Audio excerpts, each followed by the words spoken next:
Kalau dari Pak Dekan? Dari Padekan dulu. Sebentar, sebentar, sebentar. Ah, Iya, Bang Oh iya, Antum. iya, iya, iya, iya, Padekan iya. dulu sebagai Oh iya, sebentar, Wah, sebentar. ini Mohon maaf ini. langsung hari ini langsung panem Mohon Mas maaf, Gun. Bapak Ibu. Kebetulan ada langsung Pak Dekan di langsung sini. kamar Sebelum aja. beliau lanjut ke acara Ya, selanjutnya, saya persilakan ke Pak Dekan, Pak Dr. Anwar Sanusi untuk memberikan sambutan dan pengantarnya. Monggo Pak Dekan. Baik, Assalamualaikum warahmatullahi Kalau bagi wabarakatuh. buka. Waalaikumsalam. Bismillahirrahmanirrahim. Alhamdulillahirabbil alamin wa nasta'inu ala umuri dunya waddin. Asyhadu an la ilaha illallah wa asyhadu anna Muhammadan abduhu wa rasuluh la nabiyya ba'dah. Amma ba'du. Yang saya hormati Direktur PKSB, yang saya hormati para narasumber. Ini kebetulan teman-teman saya semua, ada dimulai dari Prof. Didin. Terima kasih Prof. Didin bisa hadir dan berkenan mengisi di acara kegiatan Zoom pagi ini. Yang saya hormati juga Mas Huda. Ini beliau adalah mantan Dekan Fakultas Adab Raden Patah Palembang. Perlu saya ingatkan sebutkan Mas Huda biar beliau kemudian pindah dan hijrah ke Surakarta. Juga Mas Yif yang alhamdulillah juga sudah rawuh di tengah-tengah kita. Yang saya hormati juga Ibu Ketua Jurusan beserta Ibu Sekretaris Jurusan, dua Serikandi yang selalu mengawal jurusan SPI sehingga bisa terakreditasi unggul. Alhamdulillah. Bapak dan Ibu para peserta Zoom yang berbahagia, mohon maaf saya dalam kegiatan ini juga ini kebetulan kegiatannya sangat padat sekali. Hari ini memang ada 4 acara, ini sedang di Gedung Siber, ada seminar internasional, dan kemudian nanti jam 10 juga ada acara untuk persiapan CyberX, di mana kita akan persiapan peresmian transformasi kelembagaan dari IAIN ke WIN Cyber Senul Jati Cirebon. Jadi ini baru Mas Huda dan Mas Adif terlebih dahulu disalib oleh Surakarta dan oleh Salatiga, padahal dulu pengajuan transformasi kelembaganya Cirebon dulu, tapi ternyata Cirebon mendapat mandataris khusus oleh Kementerian Agama, sehingga kemudian Cirebon menjadi satu-satunya perguruan tinggi berbasis teknologi atau siber. Bapak dan Ibu yang saya hormati, kegiatan seminar ini tentu tidak hanya sekedar pelaksanaan kegiatan, tetapi ada banyak hal yang bisa kita tarik dari kegiatan ini. Yakni yang pertama, kita akan melahirkan sebuah kegiatan yang sudah kita sepakati bersama lewat MOU, di mana MOU seluruh Fakultas Usuluddin dan Adab atau khusus Fakultas Adab yang ada di PTKIN, itu kemudian kita sudah MOU yang kemudian salah satu bentuknya adalah mengadakan kegiatan bersama, yang tentu ini adalah bagian dari implementasi dari kebijakan ataupun implementasi dari kegiatan MOU tersebut. Yang kedua, tentu banyak hal yang harus kita cermati, banyak hal yang perlu kita gagas berkenaan dengan perkembangan Islam, terutama di wilayah ASEAN. Yang secara umum kemarin Mas Huda dan Mas Adif, kita sudah melaksanakan kegiatan di fakultas, yakni tentang penelitian kolaboratif di tingkat ASEAN, yang ini kemudian mendapat sahutan dan mendapat acungan, bahkan beberapa dosen dari Usuluddin dan Adab itu mendapat mandataris langsung dari LPM untuk membuat MOU dengan Thailand dan Brunei, yang mudah-mudahan nanti di September MOU-nya kita lakukan, sekaligus juga persiapan penelitiannya Pak Prof. Didin dan teman-teman di jurusan SPI, saya harapkan juga bisa melakukan kolaboratif di tingkat internasional atau wilayah ASEAN. Dan juga Mas Huda, ini juga ada satu kesempatan dan peluang juga Mas Huda. Ini kebetulan ada juga yang dari BRIN yang rencananya justru ini nanti jam 1 kita akan Zoom juga dengan pihak BRIN dalam penelitian kooperatif kolaboratif yang ini tentu akan bermanfaat dan berguna bagi kita semuanya. Kenapa? Karena bagaimanapun kolaboratif dengan di luar kampus atau bahkan dengan lembaga BRIN yang itu tentu menjadi sebuah cita-cita kita, cita-cita besar kita. Dan mudah-mudahan barangkali nanti Mas Huda ingin bergabung, mungkin nanti kita kasih linknya, kirim linknya.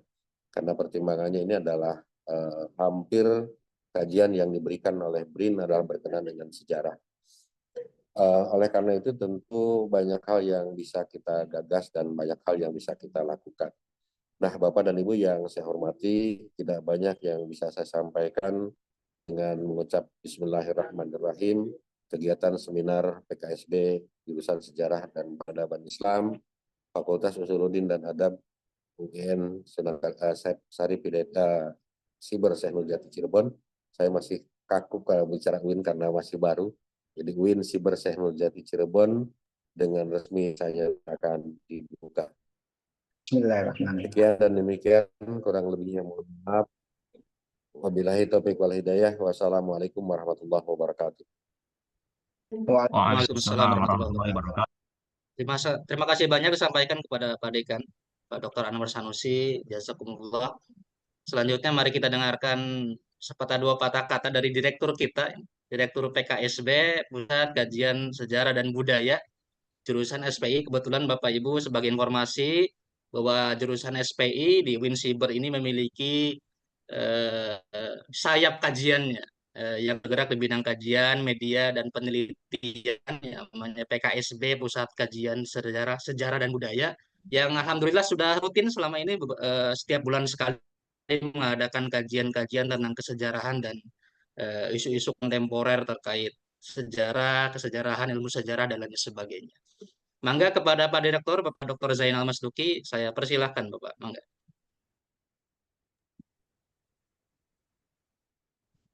Mic-nya barangkali Bapak Zainal, punten, belum diklik itu. Masih di mute.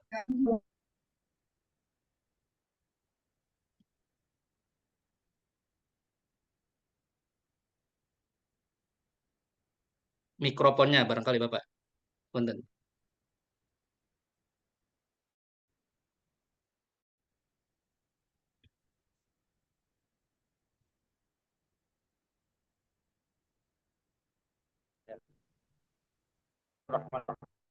Assalamualaikum warahmatullahi wabarakatuh. Waalaikumsalam warahmatullahi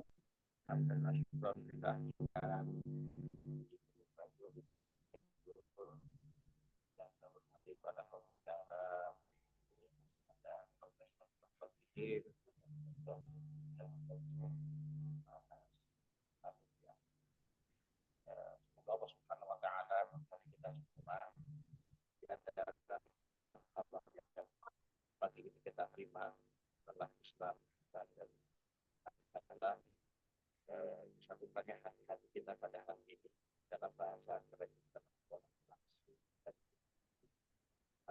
ya yang ke-7 dari KSB yang merupakan kelanjutan dari kegiatan PKSB serta Bapak Zainal, punten suaranya sepertinya kecil ya Pak ya? kecil ya. Iya, kami kurang mendengarnya Pak.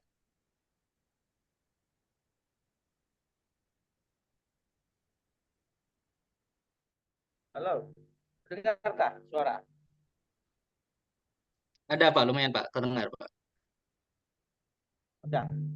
Intinya menyampaikan terima kasih yang mendalam atas kawan-kawan yang ikut menyukseskan acara ini, baik pengurusan JPKSB maupun kanak dan jurusan serta para pembicara pada hari ini.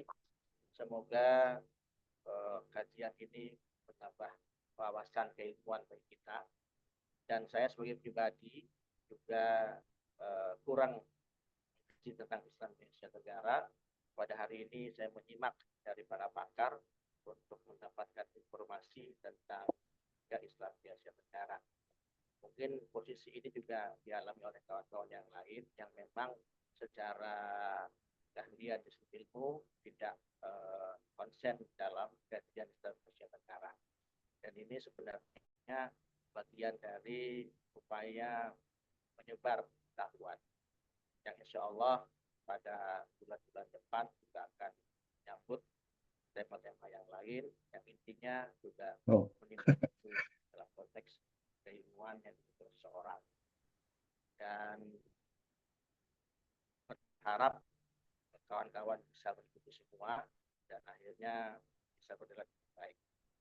Demikian sambutan dari Ketua PKSB. Nasrul minallah wa fadlul qarib wa basyiril mukminin. Wassalamualaikum warahmatullahi wabarakatuh. Waalaikumsalam warahmatullahi wabarakatuh.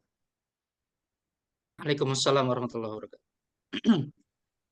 Terima kasih Bapak Dr. Zainal Masduki, Direktur PKSD Pusat Kajian Sejarah dan Budaya jurusan SPI UIN Siber Sendiri Cirebon. Bapak Ibu, selanjutnya mari kita ke acara inti. Dan mohon maaf tadi saya kira ada MC-nya. Saya di sini moderator Bapak Ibu. Nama saya Gumilar Irfanullah. Saya dosen jurusan SPI. Kebetulan juga bersama-sama dengan Ibu Dede, Pak Prof Didi, Pak Zainal juga, dan teman di sini yang awal kegiatan acara ini. Insya Allah hari ini kita akan membahas sama-sama Bapak Ibu tentang terkait dinamika Islam dan masyarakat Muslim di Asia Tenggara, dan ini juga sangat menarik sekali karena Asia Tenggara itu sangat kaya akan sejarah dan dinamikanya. Pertama-tama mendengarkan terlebih dahulu Bapak Ibu paparan pendahuluan dari Profesor Dinro Sidin, PhD. Kepada beliau saya persilahkan. Baik, terima kasih. Suara saya jelas, Mas Guru? Jelas, Prof. Jelas, Bapak. Baik, bismillahirrahmanirrahim. Assalamualaikum warahmatullahi wabarakatuh. Waalaikumsalam wabarakatuh. Dan syukuran lillahi amma ba'd, yang sama-sama kita hormati Pak Dekan FUA yang tadi sudah memberikan sambutan, namun karena kesibukannya barusan tadi Wapri ke saya terpaksa harus keluar dari forum ini karena harus menghadiri beberapa acara yang diselenggarakan pada hari ini. Ya. Yang saya hormati Pak Direktur PKSB.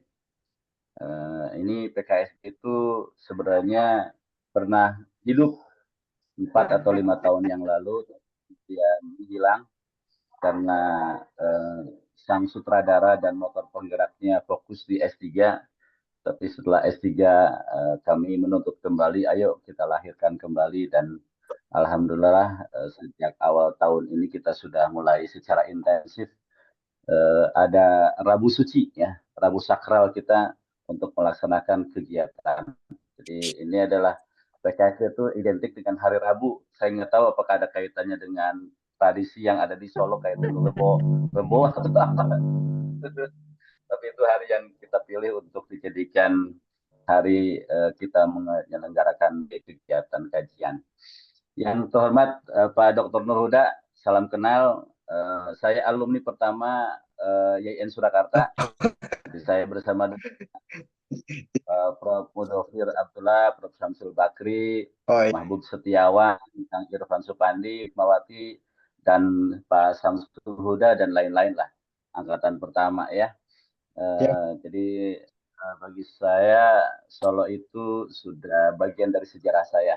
Tak terlupakan selama 4 tahun berada di Solo. Masa-masa merintis YIN Solo yang harus berada di lokasi Madrasah Aliyah. Jadi satu-satunya perguruan tinggi yang menyewa di Madrasah Aliyah YIN Solo waktu itu. Tapi sekarang malah lebih cepat jadi UIN-nya dibanding dengan YIN Cirebon, sekarang sudah menjadi UIN. Yang terhormat juga Pak Mas Adit, saya kalau nggak salah dulu pernah ketemu ya satu forum, saya lupa lagi, tapi saya merasa sangat familiar dengan Mas Adit. Terima kasih sudah bisa sharing di tempat ini. Kebetulan juga ada beberapa teman di Salatiga, ya, ada satu angkatan, Prof. M. Irfan Hilmi, Dekan Usuluddin kalau tidak salah ya, dan kakak ada Adang Kuswaya, ada Yanto Asfa, dan lain-lain. Ya. Baik Bapak Ibu sekalian, tentu ini satu kehormatan bagi saya untuk bisa hadir di forum ini untuk memberikan semacam pengantar terkait dengan kajian kita di Asia Tenggara. Sebelumnya saya mohon ke Mas Hasbi untuk membantu saya karena seperti yang saya sedang belajar untuk menyesuaikan ya dari satu aplikasi ke aplikasi yang lain, jadi masih agak kesulitan untuk men-share materi yang sudah saya susun. Mas Hasbi mungkin bisa membantu ya. Gimana udah tampak belum bro? Ya, ya. Ini belum terlihat. Kalau di saya belum terlihat ya materi yang sudah saya susun. Belum, Bro. Oh, ini udah ada. Ya. Oh ya, oke. Oke, baik. Ya, ke awal ya. Oke. Bisa di awal oke. Ini ya. Jadi judul yang coba saya buat adalah Islam in the South Asia. Jadi bagaimana Islam itu di Asia Tenggara. Ya. Langsung saja ke slide berikutnya saja biar waktunya juga saya tidak diberi kesempatan berapa lama. Mas Gun, kalau ini cukup sepertinya, Bro. Semoga bisa selesai ya. Baik, lanjut ke berikutnya Mas Hasbi. Ya. Jadi mengapa kajian Islam di Asia Tenggara ini menjadi penting? Karena paling tidak ada 3 alasan ya. 3 alasan. Yang pertama sekarang tuh sudah eranya borderless ya, di mana tidak ada lagi pembatas ruang batasan wilayah ya, sudah borderless sehingga misalnya kita begitu mobile ya melintasi batas wilayah ke berbagai wilayah tidak hanya di Asia Tenggara tapi juga saat ini sangat sulit sekali untuk membatasi ruang gerak orang baik itu secara maya maupun secara fisik ya. Berikutnya adalah bahwa sejak tahun 2000-an ada fenomena menarik terutama di berbagai perguruan tinggi di luar, terutama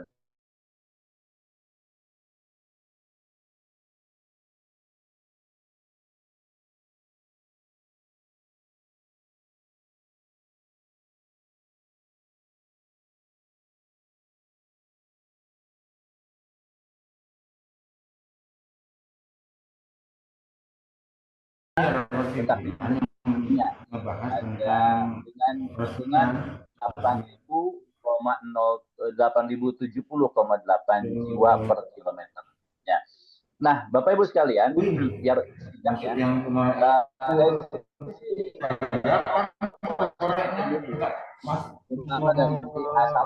Ya.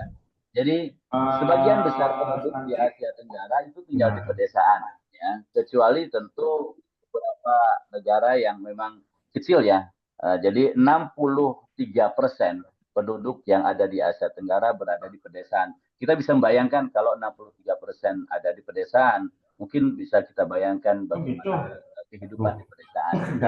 Dan hanya beberapa negara di mana mayoritas, misalnya di Malaysia, itu 57% tinggal di perkotaan, Brunei 67% di perkotaan, dan Singapura karena ini negara kota maka 100% penduduknya adalah berada di perkotaan. Ya. Berikutnya adalah dari sisi etnis, kita tahu bahwa Asia Tenggara termasuk salah satu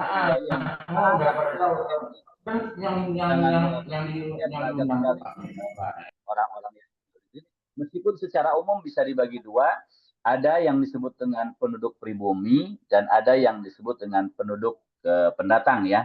Ada pribumi adalah mereka yang tinggal mungkin jauh lebih lama di wilayah Asia Tenggara, sementara mereka yang datang di kemudian hari disebut sebagai pendatang. Dan pendatang yang paling dominan itu adalah paling tidak dari 4 ya. Yang pertama adalah Cina, karena memang di atasnya ya. Sebagaimana juga tadi banyak Mengapa disebut Little China? Karena memang penduduk Cina cukup dominan di beberapa tempat. Kemudian ada India yang relatif rata di berbagai tempat, terutama di bagian Asia Tenggara bagian barat. Ya. Kemudian Arab, Eropa, dan sedikit sekali Afrika. Ya. Afrika ini terutama fenomena akhir-akhir ini ya, seiring dengan naturalisasi, kemudian hijrahnya pemain bola, nah itu muncullah orang-orang Afrika. Ya. Nah, Bapak Ibu sekalian, dari komposisi berdasarkan suku bangsa, setiap negara yang ada di Asia Tenggara itu tidak ada satu pun yang tunggal, ya, tidak ada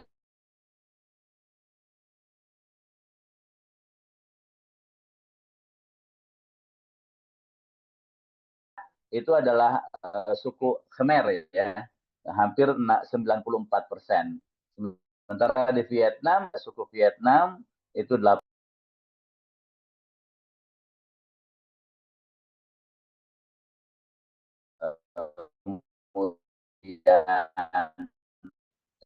Kemudian adalah bekas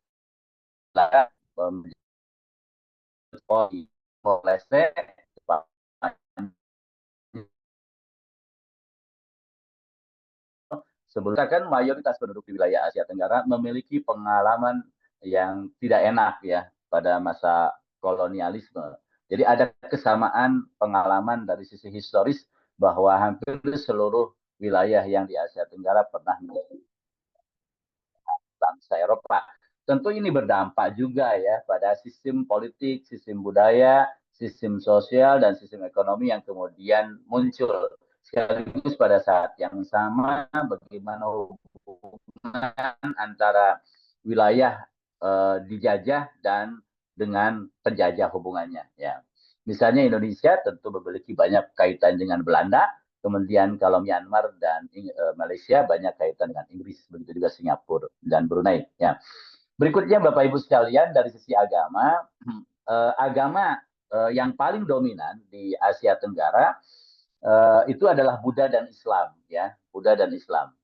Jadi yang paling dominan, terutama kalau Buddha kita bicara di Myanmar, ya, kemudian di Thailand, ya. Sementara kalau Islam itu banyak mendominasi di wilayah kepulauan, ya, kepulauan. Nah ini, ya, jadi sudah bisa tampil ya, oke. Jadi tidak banyak diketahui tentang kepercayaan dan praktek keagamaan Asia Tenggara sebelum kedatangan agama India, abad kedua Masehi. Buddha dan Hindu adalah agama utama di Asia Tenggara sebelum Islam, ya. Sehingga tidak heran kalau kita banyak menemukan peninggalan-peninggalan dari kedua agama ini di berbagai wilayah di Asia Tenggara. Kalau Buddha tentu mendominasi di wilayah mainland, sementara Hindu itu banyak dominan di wilayah kepulauan. Nah, ketika Islam datang, nah Islam itu mengambil alih posisi Hindu, ya, sehingga yang paling dominan kemudian adalah bahwa Islam berada di wilayah island, ya, kepulauan, mulai dari Malaysia, Brunei, kemudian Indonesia, bagian selatan Filipina, ya. Nah, yang berikutnya adalah Kristen yang datang melalui misionaris Eropa, ya. Boleh lanjut ke slide berikutnya, Mas Hasbi? Ya. Nah, oke. Dari 600-an ya, tadi sekarang saya kemarin ada kesalahan ya. Ini saya ngambilnya tidak update ya, yang 600 sekian juta. Padahal yang terupdate itu ada 670 ya. Jadi 670 sekian juta yang tinggal di wilayah Tenggara, mayoritasnya mengikuti 4 agama utama, Buddha, Hindu, Islam, dan Kristen. Agama lain seperti Konghucu, Tao, dan animisme sebagai minoritas. Nah, Islam sebagai agama resmi negara, terutama di Brunei dan Malaysia. Bahkan Brunei lebih spesifik lagi ya, mazhabnya adalah mazhab Syafi'i, sementara ya, teologinya adalah teologi Asy'ariyah ya.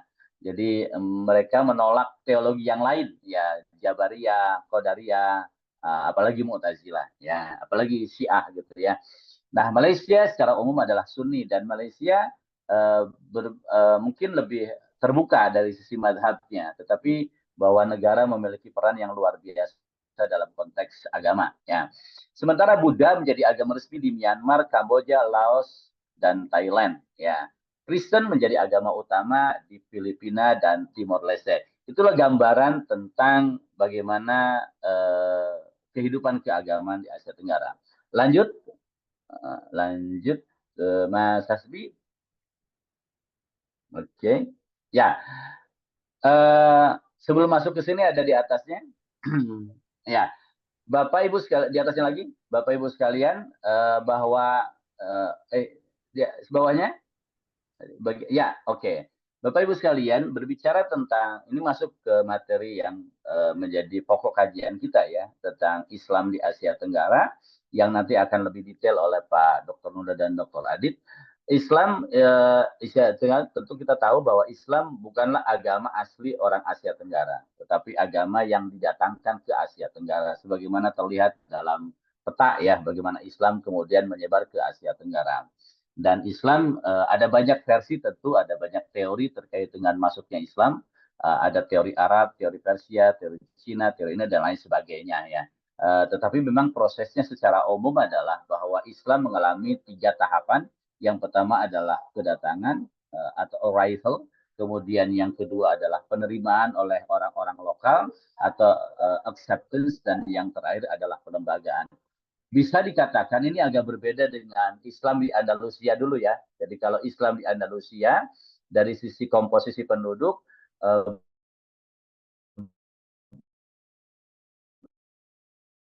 lebih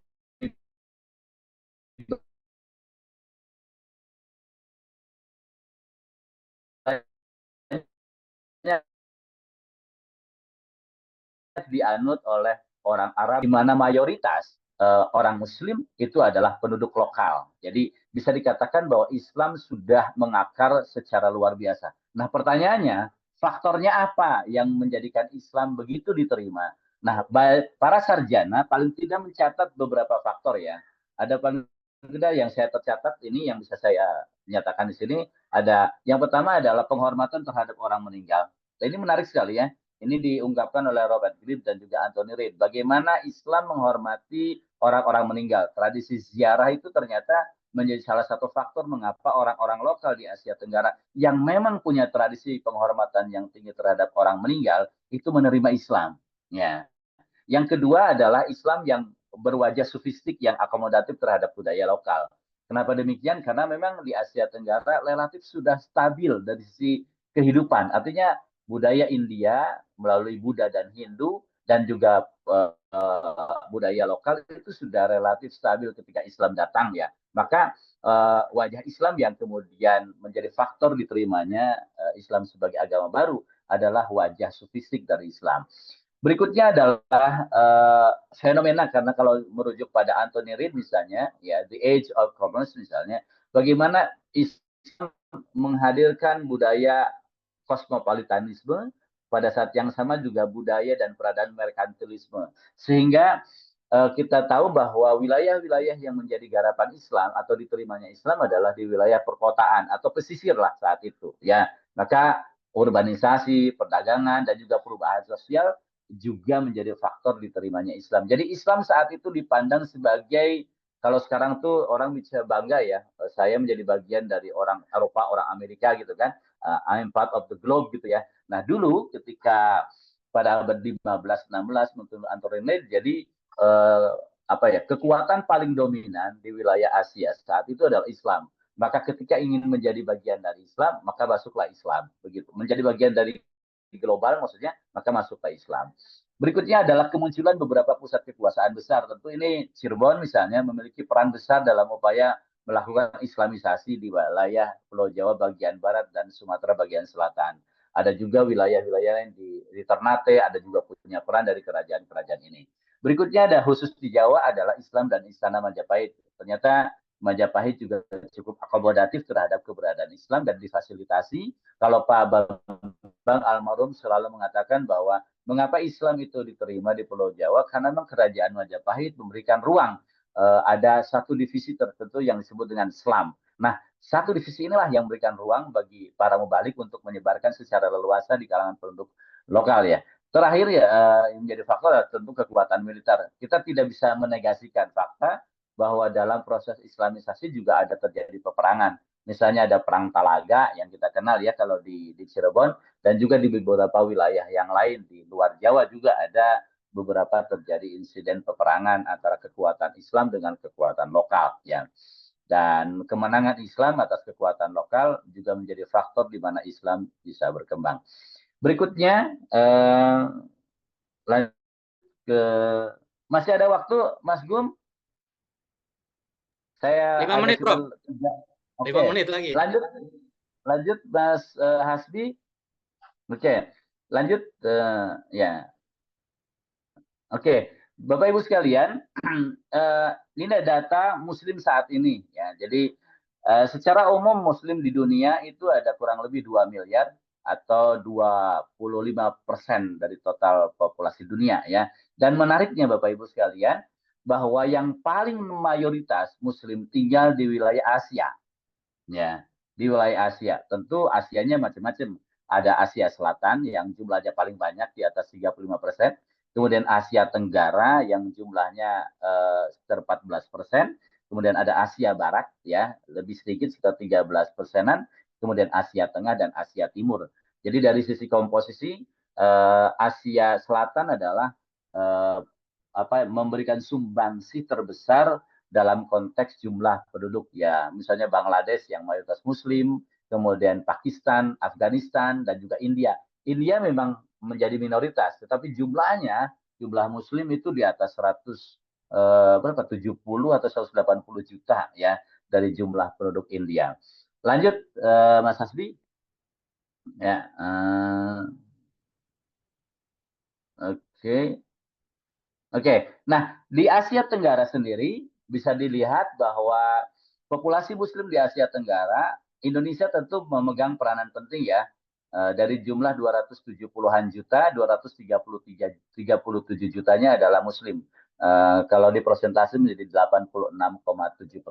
Ya, dan kita melihat bahwa ada 3 negara di mana Islam cukup dominan. Yang pertama adalah Indonesia, Malaysia, dan Brunei. Sementara di wilayah-wilayah yang lainnya, Islam adalah minoritas. Misalnya di Filipina hanya 5,57%, di Thailand hanya 5,4%, Myanmar begitu saja, dan yang paling sedikit adalah di Vietnam hanya 0,16 atau bukan ya di Timor Leste ya, Laos ya, Laos hanya 0,01%. Ya, inilah komposisi penduduk. Jadi maka kerangkanya ketika kita mempelajari Islam di Asia Tenggara, ada pendekatan Islam sebagai mayoritas, maka studi majority studies itu jadi bisa dijadikan satu pendekatan, sementara di luar 3 negara, maka pendekatannya adalah minority studies. Maka misalnya Yusuf Qaradawi pernah melontarkan sebuah ide tentang pentingnya fikih akoliyat, ya kan itu. Jadi ada fikih aksariyat dan fikih akoliyat ya. Ada fikih sebagai mayoritas, ada fikih sebagai minoritas. Dan kalau mereka yang misalnya ingin mempelajari bagaimana kehidupan Muslim di Asia Tenggara dari sisi keberagamaan, bisa juga melakukan pendekatan dengan fikih akoliyat misalnya. Ya. Lanjut, Mas Hasbi.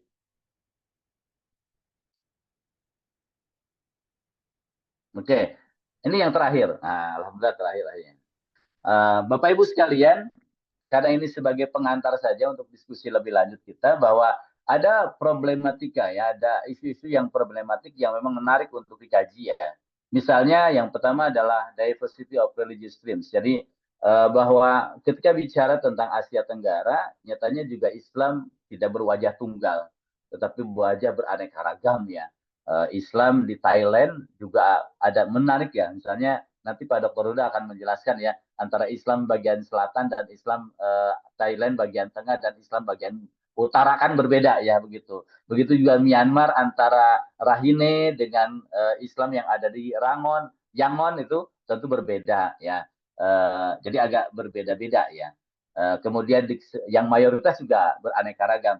Secara umum memang mayoritas Indonesia itu Muslim, tetapi di beberapa site, beberapa tempat Islam sebagai minoritas.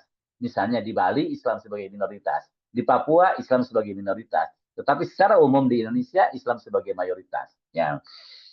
Kemudian ada juga terkait dengan isu universal dan lokal Islam yang selalu menarik ya. untuk dikaji karena misalnya saat ini juga BPIP juga ini terkait dengan perdebatan isu itu ya jilbab dan sebagainya yang Pak Prof Yudian tuh masih menganggap bahwa jilbab itu bagian dari Arab meskipun saya tahu isunya juga pakai jilbab. Kemudian yang berikutnya adalah ada pan-Islamisme dan nasionalisme yang ini sebenarnya sudah mulai muncul kembali seiring dengan aspek yang kedua ya gerakan radikal yang transnasional. Kemudian ada syariah dan local system of law, ada plurality of ethnics ya. Jadi bicara Islam misalnya di Myanmar itu juga ternyata ada orang-orang yang berasal dari suku Karen ya yang menjadi Muslim ya. Sehingga mereka memiliki tradisi yang berbeda ya. Jadi kadang-kadang saya suka kecelek ya. Misalnya namanya di Thailand tuh orangnya namanya Thailand. Sekarang misalnya siapa ya? Militer kalau nggak salah, jenderal militernya nih, Panglima ABRI-nya kalau di kita ya, Panglima TNI Thailand itu ternyata Muslim. Ya, dan kalau bicara namanya pasti kita terjebak wah ini bukan Muslim, padahal belum tentu Muslim. Sama seperti di Indonesia juga kan Sukiman kan bisa Muslim bisa non Muslim kan gitu. Jadi tidak selalu identik. Gumilar tuh bisa Muslim bisa non Muslim kan, Mas Gum? Ya, kemudian ada isu terkait dengan majority status, minority right dan lain sebagainya. Jadi ada banyak isu yang mungkin bisa dikembangkan oleh kita ketika berbicara tentang bagaimana dinamika Islam dan bagaimana dinamika kaum Muslim yang ada di Asia Tenggara. Baik, itu mungkin sebagai pengantar. Saya berharap karena ini sebagai pengantar, paling tidak hanya memberikan perspektif global tentang bagaimana menariknya kita mengkaji Islam di Asia Tenggara. Dan ketika kita mengkaji Cirebon misalnya, maka Cirebon perlu juga dilihat tidak hanya dari perspektif Cirebon saja, tetapi mari kita lihat dalam perspektif yang lebih global. Saya kebetulan sudah menulis sebuah buku tentang Syekh Nurjati misalnya, maka saya coba menempatkan Syekh Nurjati dalam belantika Asia Tenggara. Dan itu jauh lebih menarik gitu ya. Karena jujur kalau bicara tentang Cirebon abad ke-15 ke-16, yang paling kita akan hadapi adalah sedikitnya referensi. Tetapi ketika kita kaitkan dengan Asia Tenggara, maka ada kekayaan yang luar biasa yang bisa kita hadirkan dalam karya-karya kita. Demikian, terima kasih. Semoga bermanfaat. Mohon maaf jika melebihi waktu yang disediakan. Terima kasih. Assalamualaikum warahmatullahi wabarakatuh. Waalaikumsalam warahmatullahi wabarakatuh. Terima kasih banyak jazakumullah Prof Didin yang sudah memberikan pengantar, tapi Masya Allah dalam dan sangat kaya sekali ini pengantarnya. Kita diajak menelusuri Asia Tenggara ini dari sejarahnya, kemudian sampai kepada problematika dan isu-isu kontemporernya. Kita sangat tahu bahwa sejarah Asia Tenggara itu sangat kaya sekali, pengaruhnya juga sangat luas. Ya. Asia Tenggara dipengaruhi oleh banyak kebudayaan dan banyak agama, dari India, Cina, Arab, Persia, bahkan sampai kemudian sekarang membentuk masing-masing negara dengan beragam kebudayaan dan beragam agama yang sangat kaya sekali. Baik Bapak Ibu, mari kita dengarkan ke pemateri kedua. Ini kita akan fokus ke negara tersendiri ya, yaitu negara Thailand yang akan disampaikan oleh Bapak Dr. Nur Huda dari UIN Raden Mas Said Surakarta. Kepada beliau saya persilahkan. Bapak Dokter Mangga. Ya, terima kasih Mas Gumilar. Assalamualaikum warahmatullahi wabarakatuh. Waalaikumsalam warahmatullahi wabarakatuh. Yang saya hormati Profesor Didin Nur Rosidin, Mas Adif dan para peserta yang saya hormati.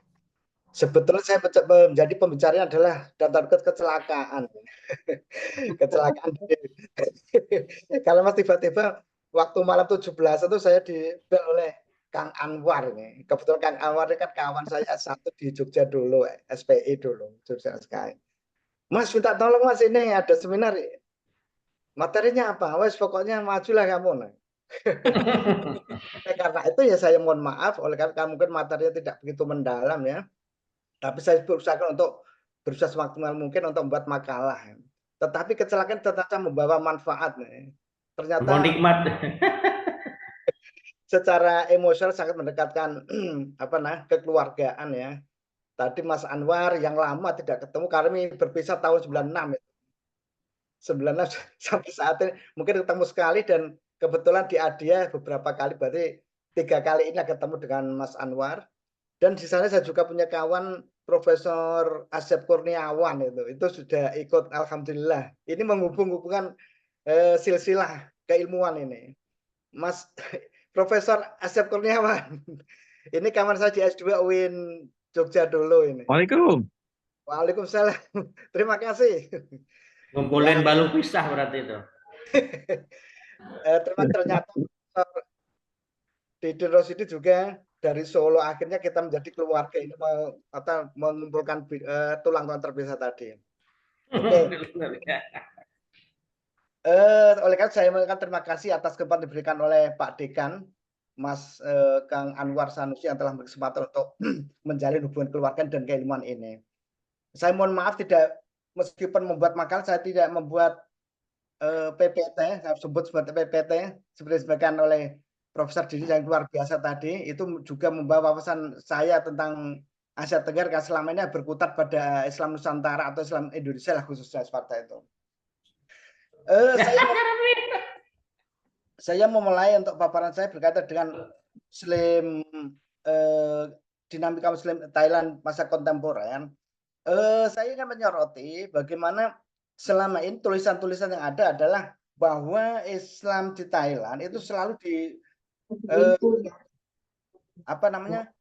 selalu dinarasikan dengan kekerasan-kekerasan ya antar etnis itu, terutama pemerintah dan Muslim-Muslim di Patani khususnya itu. Tetapi kita ketahui bahwa secara umum masyarakat Muslim di Thailand itu bagi dua ya. Ada dua kelompok. Ada kelompok-kelompok semacam disebut dengan Muslim Thai, yaitu kalangan Islam tradisional atau kelompok-kelompok lokal maksud saya, yang berada di bumi, terutama dari yang tinggal di selatan Thailand.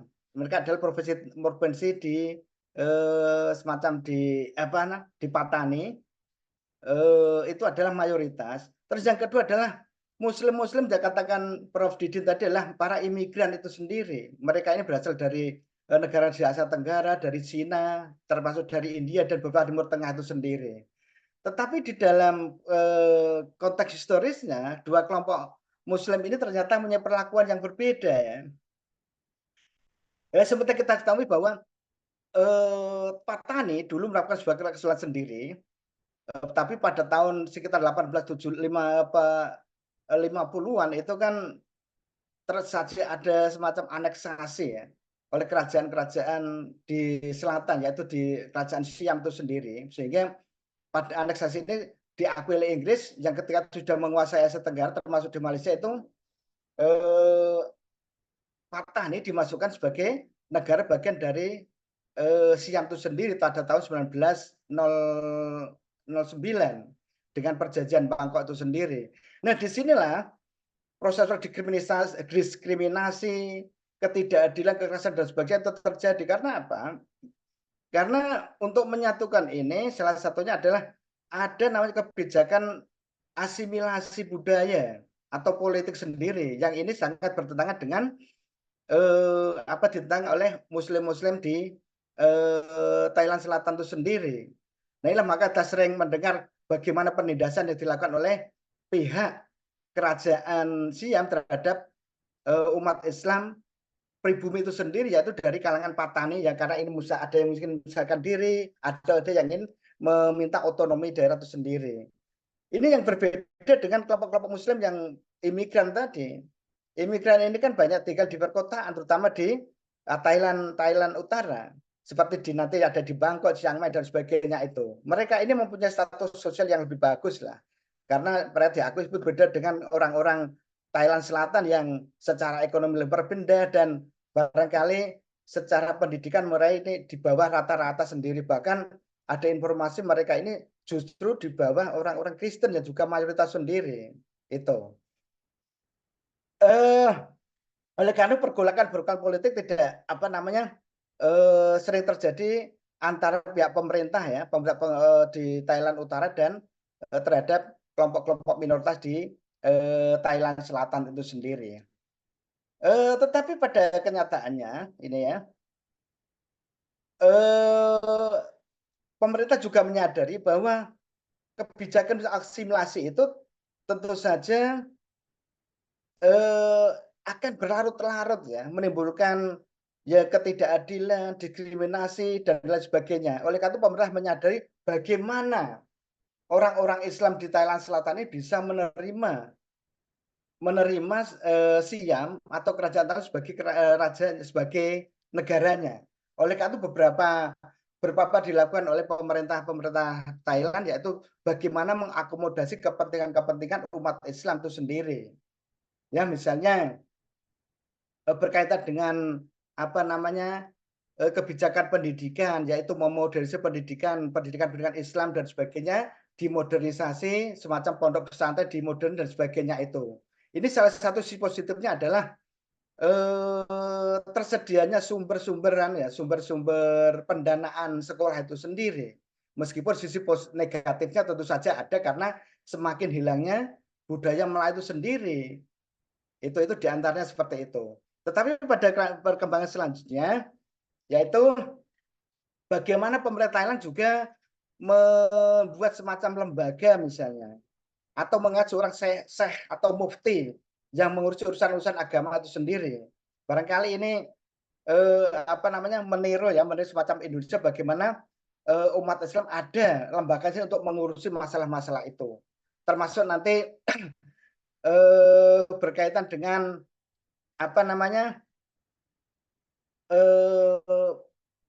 lembaga-lembaga untuk tentang membuat sertifikat kehalalan dan sebagainya. Sebagian diungkapkan oleh Profesor Didin tadi bahwa bagaimanapun misalnya kebijakan semacam ini kan sebagian dengan bagian perubahan global itu sendiri. Apalagi Thailand ketika ingin menjadi sebagai negara tujuan wisata, dia perlu mengakomodasi para wisatawan Muslim itu sendiri. Oleh karena itu lembaga-lembaga semacam yang berkaitan dengan keislaman itu perlu dimaksimalkan. Termasuk tadi ada upaya untuk sertifikasi halal, termasuk hotel halal, makanan halal dan sebagainya. Bahkan Thailand ini juga membuat semacam memanfaatkan IT ya, teknologi saat ini untuk bagaimana para wisata ini bisa mengakses mana itu tempat yang hotel yang halal, terus nanti makanan yang halal dan lain sebagainya, itu termasuk masjid-masjid itu jadi disebutkan itu sendiri. Oleh karena tentu saja mau tidak mau Thailand juga harus memberi kesempatan orang-orang Islam untuk berkiprah di dalam hal semacam ini. Selanjutnya di dalam bidang politik misalnya, memang pertempuran atau perjuangan orang-orang Patani ya dengan beberapa gerakan-gerakan militer itu semacam pulau dan sebagainya itu ternyata tampaknya sudah melelahkan bagi orang-orang Muslim itu sendiri ya.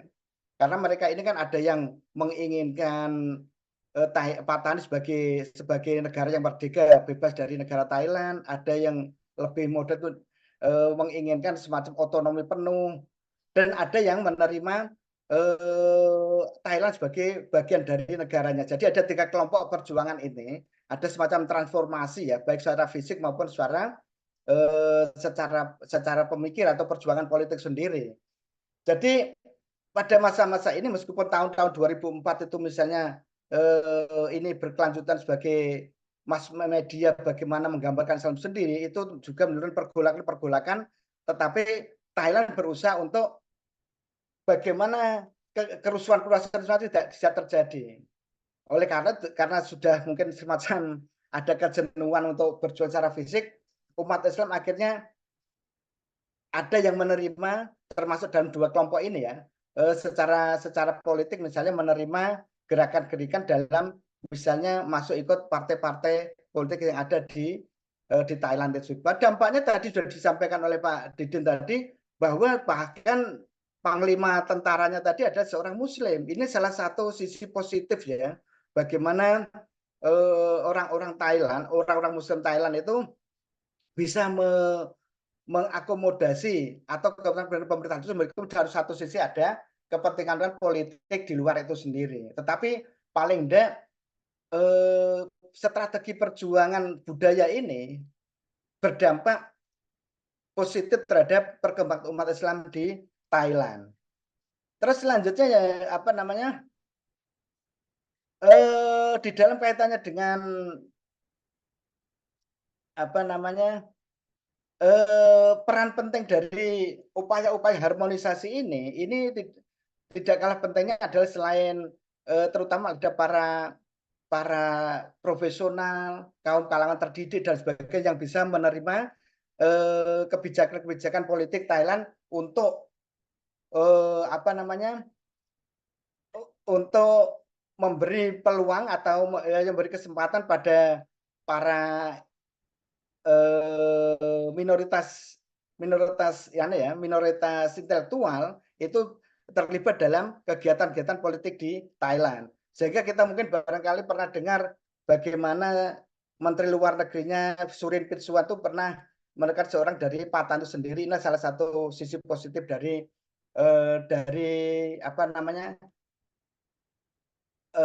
penerimaan orang-orang Muslim dalam perjuangan untuk mempertahankan eksistensi di Thailand sebagai kelompok-kelompok minoritas. Selanjutnya mungkin untuk kelompok-kelompok Muslim yang apa namanya, yang termasuk imigran tadi, yaitu mereka ini menikmati apa namanya, menikmati apa kebijakan-kebijakan yang diberikan oleh pemerintah Thailand itu sendiri, semacam dia terlibat dalam usaha-usaha perdagangan, jasa dan sebagainya. Ini terutama mereka sudah tinggal di perkotaan itu sendiri ya, semacam di Chiang Mai, di Bangkok dan sebagainya. Secara historis misalnya kelompok-kelompok ini misalnya di sana ada namanya karena berangkat dari banyak daerah semacam dari daerah Indonesia saja ada Masjid Jawa itu di sana. Bahkan diinformasikan salah satu cucu dari Kiai Haji Muhammad Dahlan misalnya diinformasikan punya peran yang luar biasa dalam pengembangan Islam di Thailand. Ini terutama sejak apa namanya, sejak Perang Dunia Kedua seperti yang disampaikan oleh Prof. Didin tadi, bagaimana terjadi hubungan-hubungan yang lebih terbuka dengan negara lain ini sangat menguntungkan dalam perkembangan Islam di Thailand itu sendiri. Jadi intinya bahwa penggambaran Muslim di Thailand ini tidak selamanya diwarnai dengan kejadian yang memilukan ya, semacam diskriminasi, penindasan dan sebagainya, tetapi juga ada beberapa hal yang mereka ini apa namanya, bisa menikmati secara politik karena kebijakannya dilakukan oleh pemerintah Thailand itu sendiri. Bagaimanapun sebagai minoritas ya, mereka harus mengalihkan perjuangannya dari perjuangan politik ya, politik dan sebagai politik yang bersifat apa namanya, lebih radikal, tapi ada ketika kebijakan satu umat Islam harus melakukan semacam perubahan strategi dari politik ke kultural yang secara lambat laun bisa diterima oleh masyarakat Muslim pada umumnya. Itu saya kira beberapa hal Mas moderator ya. Mungkin karena mohon maaf atas ketidaknyamanannya ini. Terima kasih. Wassalamualaikum warahmatullahi wabarakatuh. Waalaikumsalam warahmatullahi wabarakatuh. Subhanallah, Pak Dr. Nurhuda ini mantap sekali. Pemaparannya terkait isu-isu yang berkembang juga dikaitkan dengan sejarah bagaimana Islam dan orang-orang Muslim juga hidup di Thailand. Pak Dr. Nurhuda mengingatkan satu hal terkait bagaimana dinamika Islam di Filipina, bahwa sejarah dan dinamika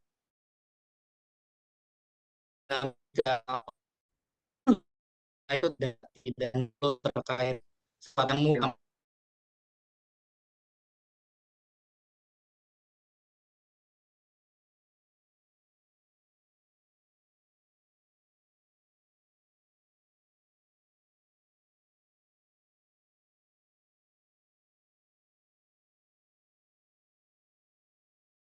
Adif. Monggo, Pak. Baik.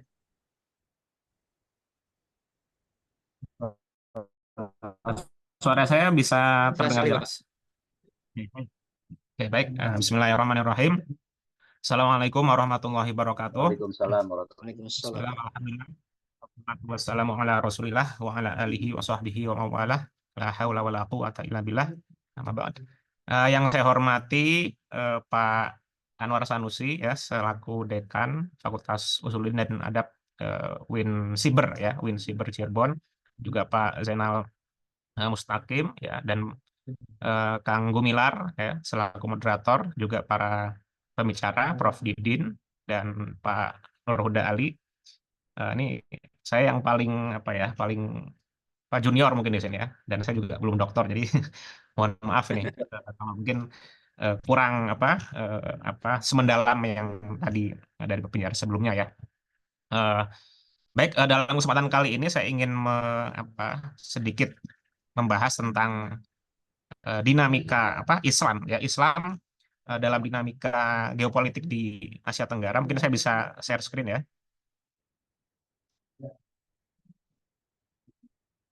Oke, baik. Bentar, maaf.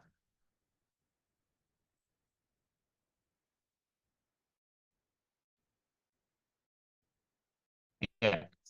Jadi saya ingin membahas ya sedikit tentang Islam dalam dinamika geopolitik Asia Tenggara. Asia Tenggara di sini saya memfokuskannya pada Asia Tenggara maritim ya, Southeast Asia sebagai mainland ya, mainland Asia, mainland Southeast Asia dan maritim ya. Saya akan fokus ke maritim. Ya mohon maaf kalau ini mungkin terlalu sederhana ya, tapi nanti mudah-mudahan bisa diperkaya dalam diskusi. Jadi saya ingin mengawali dulu dari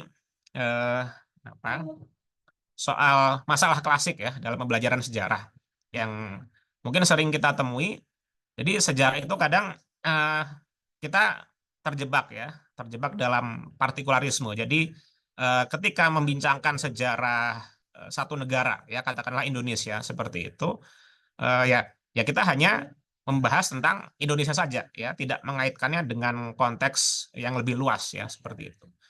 Dan juga permasalahan yang sering terjadi ya dalam pembelajaran sejarah itu, kita kehilangan relevansi ya dengan kekinian. Jadi seolah-olah sejarah itu hanya berbicara tentang masa lalu tanpa ada relevansinya atau arti pentingnya untuk hari ini ya. Padahal kalau kita gali lebih dalam jelas akan sangat berkaitan ya antara masa lalu dengan masa kini gitu ya. Nah, untuk itu saya ingin mulai dulu dari perspektif yang mungkin saya gunakan ya dalam pembahasan ini, yaitu sejarah global ya. Jadi saya akan mencoba melihat bagaimana Islam ya dalam dinamika geopolitik di Asia Tenggara itu dengan perspektif sejarah global ya. Nah, sejarah global ini suatu pendekatan ya yang menjadi tren ya dalam kajian sejarah sekitar mulai dekade 2000-an ya, 2000-an sampai 2010 mungkin sampai sekarang ya. Yang mana sejarah global itu adalah upaya untuk mengkonstruksi sejarah umat manusia ya, yang pertama bersifat inklusif ya, secara intelektual ya, intellectually inklusif ya. Jadi tidak hanya menggunakan sejarah saja, tapi juga multidisiplin.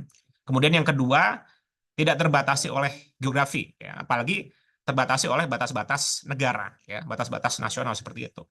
Dan juga global history atau sejarah global ini berusaha untuk tidak terkekang oleh sebuah kronologi yang sudah established ya, yang sudah mapan mengenai konstruksi sejarah negara tertentu atau sejarah kawasan tertentu ya. Entah itu sejarah Eropa, sejarah Amerika, Asia dan sebagainya. Karena ya yang namanya global ya, global history melihat bahwa sejarah itu ya, sejarah satu kawasan atau satu negara itu tidak bisa dilepaskan dari sejarah kawasan lainnya ya. Sehingga harus dilihat suatu kesinambungan ya, atau hal apa yang bisa mempertemukan ya dinamika di suatu kawasan dengan dinamika di kawasan lain, dinamika di sebuah negara dengan dinamika di negara lain. Nah, ini yang coba saya gunakan dalam pemaparan singkat ini ya. Nah, saya ingin mengawali dari kekinian dulu ya, sebelum nanti kita sedikit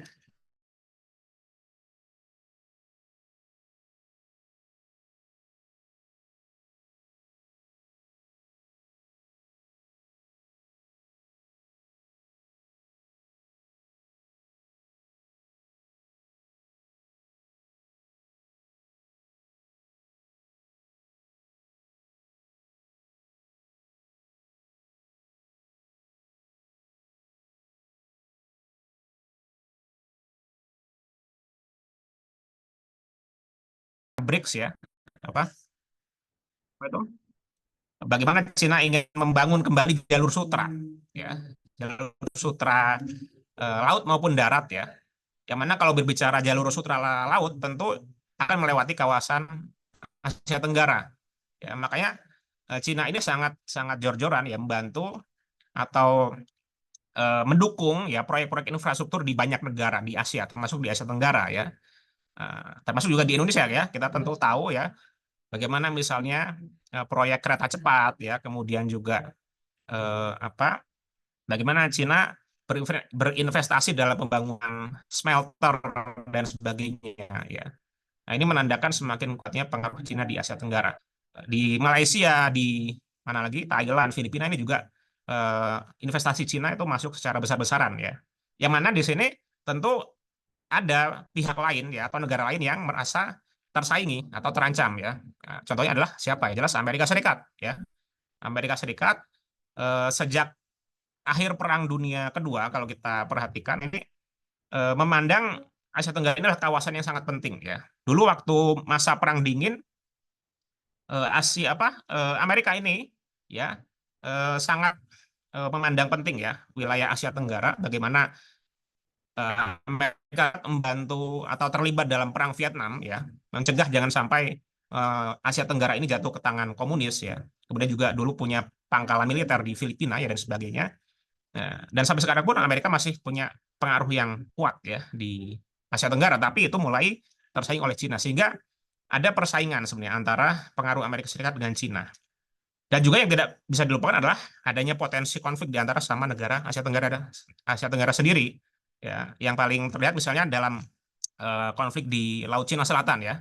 Beberapa negara Asia Tenggara ya, Malaysia, kemudian Vietnam, Filipina, itu kan punya klaim ya atas wilayah Laut Cina Selatan ya, seperti di Kepulauan Spratly dan sebagainya. Nah, ini juga bisa sewaktu-waktu menjadi konflik ya. Indonesia dengan Malaysia ya, itu juga kita tahu punya sejarah konflik di masa lalu, ada konfrontasi dan sebagainya. Kemudian juga ada dulu sengketa Pulau Sibadan dan Ligitan ya. Jadi potensi itu tetap ada ya, meskipun tidak meletus menjadi sebuah konflik terbuka.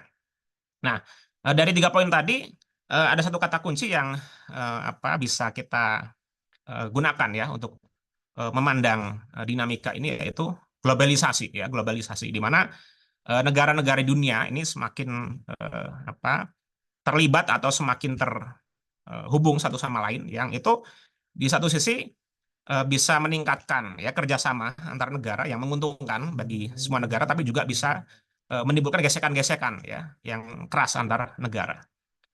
Nah, berbicara tentang globalisasi ini, sebenarnya fenomena yang sekarang kita sebut sebagai globalisasi ini bukan fenomena baru ya. Kita pasti pernah baca ya atau tahu buku Anthony Reid ya, Asia Tenggara dalam Kurun Niaga.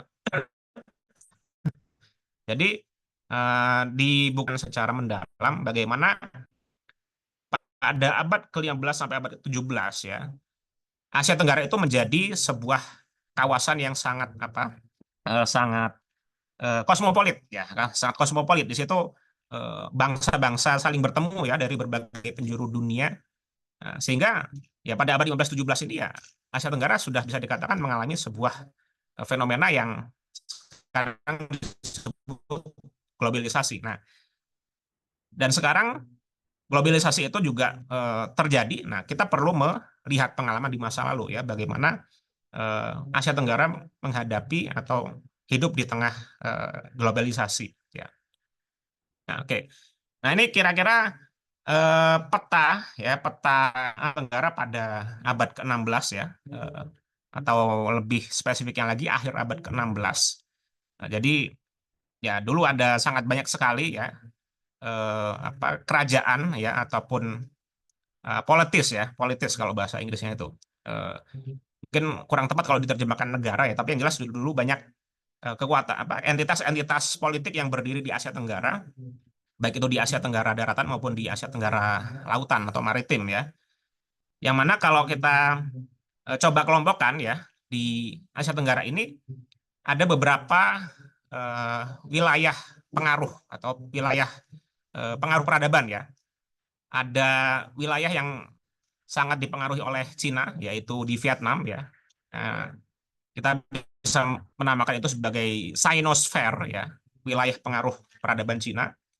Kemudian ada Indosfer ya, wilayah pengaruh peradaban India, yaitu di Asia Tenggara Daratan ya, negara seperti sekarang Myanmar, kemudian Laos, Kamboja dan juga Thailand. Lalu di Asia Tenggara Maritim, ya, Asia Tenggara Lautan, itu sejak abad ke-15 ya, Islam menyebar luas ya, sehingga kawasan kepulauan Asia Tenggara ya itu menjadi bagian dari Islamosfer ya, pengaruh wilayah pengaruh peradaban Islam ya, Sumatera, Kalimantan, Jawa, Sulawesi sampai ke Maluku ya, itu banyak sekali berdiri kerajaan Islam ya, dan juga sampai ke wilayah Filipina bagian selatan ya, Sulu, Mindanao dan sebagainya. Dan ditambah satu lagi, mulai di abad ke-16 ya, ada lagi wilayah Westernosphere ya, wilayah yang jadi bagian dari pengaruh peradaban barat, yaitu Kepulauan Filipina ya, yang ada di bawah kekuasaan Spanyol ya. Nah, ini nanti Filipina ini menjadi sebuah satu entitas wilayah yang sangat dipengaruhi oleh barat ya, khususnya Spanyol dan juga belakangan Amerika Serikat. Nah, jadi sejak dulu ya Asia Tenggara ini sangat beragam ya, sangat kosmopolit, sangat multikultural. Bahkan melebihi dari Eropa ya, Eropa Barat atau Eropa Utara gitu ya. Eropa itu selama ratusan tahun, selama berabad-abad mereka itu bisa dikatakan homogen ya. Inggris, Belanda ya, apalagi Skandinavia itu homogen ya selama berabad-abad. Tapi kita di Asia Tenggara ini sudah sejak berabad-abad ya sudah biasa dengan perbedaan ya, perbedaan ras, perbedaan bahasa, perbedaan bangsa dan juga agama gitu ya. Apa ya datang ke Indonesia yang ngajari tentang multikulturalisme ya tuh terbalik ya, harusnya kita yang mengajari mereka tentang multikultural ya, karena kita sudah punya pengalaman berabad-abad yang lalu gitu ya, seperti itu. Oke. Nah, bagaimana kemudian dinamika di Asia Tenggara Maritim ya pada abad ke-16 ya, dinamika geopolitiknya. Setidaknya ada 4 hal ya yang bisa kita lihat. Pertama adalah tumbuhnya kerajaan-kerajaan Islam dan surutnya kerajaan-kerajaan terindianisasi ya, Indianized politics ya. Nah, ini kita tahu bahwa pada ya mulai abad 13, 15, 16 ya 17 itu di Asia Tenggara Maritim berdiri banyak sekali kerajaan Islam ya, dari mulai Samudra Pasai, kemudian Aceh, Demak, Cirebon ya, Banjar sampai Sulu dan sebagainya. Yang bersamaan dengan itu kerajaan Hindu Buddha ya. Itu surut ya. Nah, hanya tinggal tersisa di beberapa kantong kecil saja ya, seperti di Jawa ada Belambangan ya di ujung timur Pulau Jawa, kemudian ada Bali gitu ya. Ya hanya di kantong-kantong kecil saja ya. Terus yang kedua, pada abad ke-16 ini imperialisme Eropa mulai masuk ya. Ditandai dengan masuknya orang-orang Portugis dan Spanyol ya. Lalu juga ya, bersamaan dengan masuknya Eropa ya, yang hampir berbarengan dengan tersebarnya Islam, itu ada sebuah persaingan antara proses Islam dan Kristenisasi yang kemudian oleh sejarawan Belanda ya Schrieke disebut ada race ya, race teori. Dia menyebut bahwa penyebaran Islam di Nusantara ya atau di Indonesia ini secara tidak langsung oleh masuknya Kristen ya, jadi ada persaingan antara Islam dengan Kristen. Kemudian ada poin yang keempat, nah mungkin ini kurang disoroti ya. Jadi pada abad ke-16 ini Cina menarik diri dari posisi sebagai patron di Asia Tenggara. Kalau kita lihat pada abad ke-15 ya, waktu dinasti Ming berkuasa di Cina, sebenarnya dinasti Ming itu juga ingin meluaskan pengaruhnya sampai ke Asia Tenggara ya, atau yang mereka sebagai Nanyang tadi, wilayah selatan.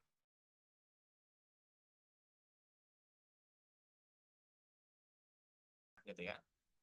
Meskipun ini jangan dipahami bahwa Malaka atau Sriwijaya itu adalah bawahannya Cina ya, tapi ini lebih sebagai bentuk hubungan baik ya, menjaga hubungan baik antara kedua kerajaan seperti itu. Hanya saja kemudian Cina atau dinasti Ming ya pada abad ke